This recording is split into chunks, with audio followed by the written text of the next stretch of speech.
All right, I'm going to do a strange defense of Donald Trump's inauguration speech here. Now, I know it was on Friday, and we already covered it live. In fact, we covered it live for 12 hours, the whole inauguration day.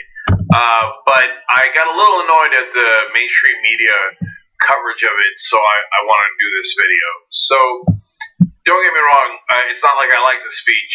If you saw our live coverage, you know that I thought it was fairly miserable, terrible, and boring, and totally out of Trump's character, and we accurately predicted that it was in fact Steve Bannon who wrote the speech. Apparently Stephen Miller also chipped in. Now the White House acknowledges that. Okay, so where's my defense? And I'll get back to why it was terrible in a second, and the crazy things he did today. But my defense of it is that the mainstream media immediately was talking about how he's still in campaign mode, and he's still attacking the media and Washington. Yeah, that's what he ran on. That's not campaign mode. That's just if he was being honest, which on the campaign he really wasn't, obviously, because he wound up appointing a cabinet that's filled with insiders. But if he was being honest, of course he should continue to do that. I think that what they were hurt by is they expect him and all candidates to lie during the campaign and say, oh yeah, I'm running against Washington, I'm running against the media, yeah. But then when they get into office, they're supposed to drop that act, right? And straighten up and say how great Washington is and how he's looking forward to working with everybody in Washington and all the politicians, and stop making his case for his own party and his own administration. Which, by the way, is exactly what they said to Obama, and he went along with it. I think Obama was wrong. I think you should make your case throughout your entire term. You should never let up. You should, if you're a progressive, you should fight for progressive causes, ideology, policy. If you're a conservative, of course you should fight for conservative ideas and policies. So this weird yelling at the president when he's won based on those things that he said in his inauguration speech, now you're supposed to just drop it and say, oh, okay, now I love the media, now I love the politicians. It was weird how personally hurt they felt. Chuck Todd, Chris Matthews said something about Hitler. It's like, wait. Trump said a lot of crazy stuff. And if you wanted to make references to fascism in other regards, maybe we're having a conversation. In regards to that speech, what are you talking about? And then Tom Brokaw, was like, oh, this seemed like a personal insult to all the other past presidents. But hey, man, he said the country was a mess. I don't agree with him. I think he's a jackass. Okay, but be upfront about it. And so if he says the country was a mess and how he's going to rescue it, well, I guess that's an insult to Obama. Then his entire campaign was an insult to Obama and Bush. Of course it was. He said Bush got us into a mess in Iraq. He made fun of Jeb Bush for supporting his brother.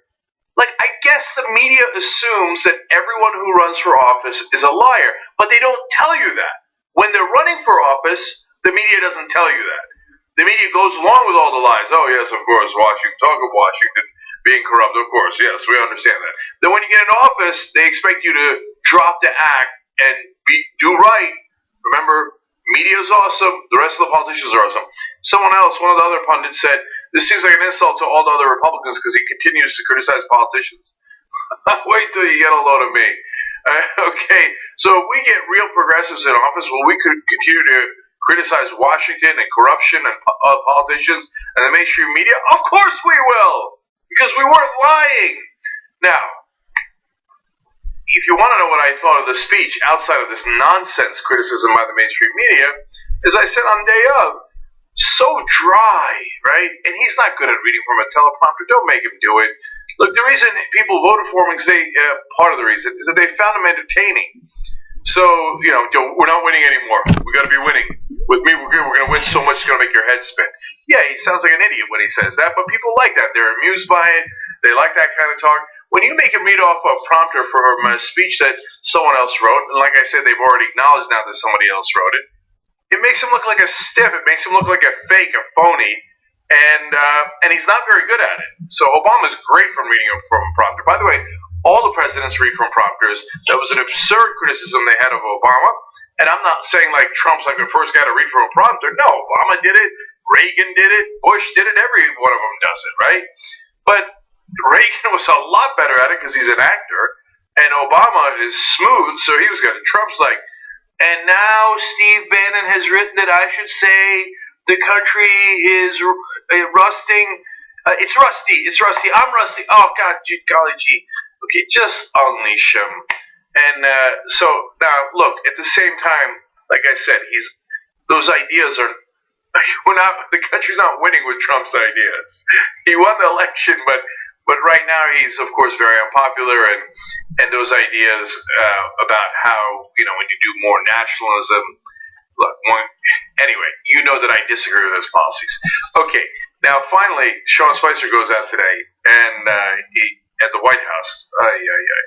They're inside the White House. Somebody else. They're inside the White House. Anyway, and he goes out and says that was the biggest inauguration crowd.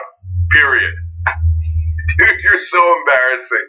And he yelled at the media. Again, A, I don't mind them yelling at the media. B, they put up pictures of the inauguration crowd. Now, that's what I told Obama to do all the time. Look, if you got good charts proving your case, you got good pictures, put them up. Put them up. So I don't mind that at all. Of course, the picture itself, it was taken from a vantage point where more than 50% of the picture was the VIP section. So it didn't stretch back to the part where the crowd wasn't there. It's so obvious. That's so embarrassing. Anyway, look, Obama had a great case to make from time to time, and he refused to make it. Trump has a terrible case to make. He makes it anyway. That part I actually respect. When Spicer comes out and flat out lies, though, in a comical way and says, it's the biggest crowd ever at an inauguration, period. Yeah, we know Trump made you say that, man. That's so sad. Obviously, the numbers are in, and it's not remotely true. It's way lower than not just Obama's. Of course, Obama's first inauguration was 1.8 million people, a historic moment, but also lower than George W. Bush's and everyone else's pretty much in recent history. So, nothing wrong with criticizing Trump. We do it all the time. I just did it 3-4 times in this video. Just get it right and criticize him for the right reasons. If you disagree with his policies, say it, right? If he's lying, say it.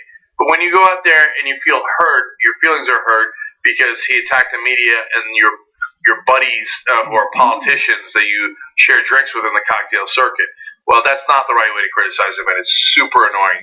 That's part of the reason why America doesn't like you.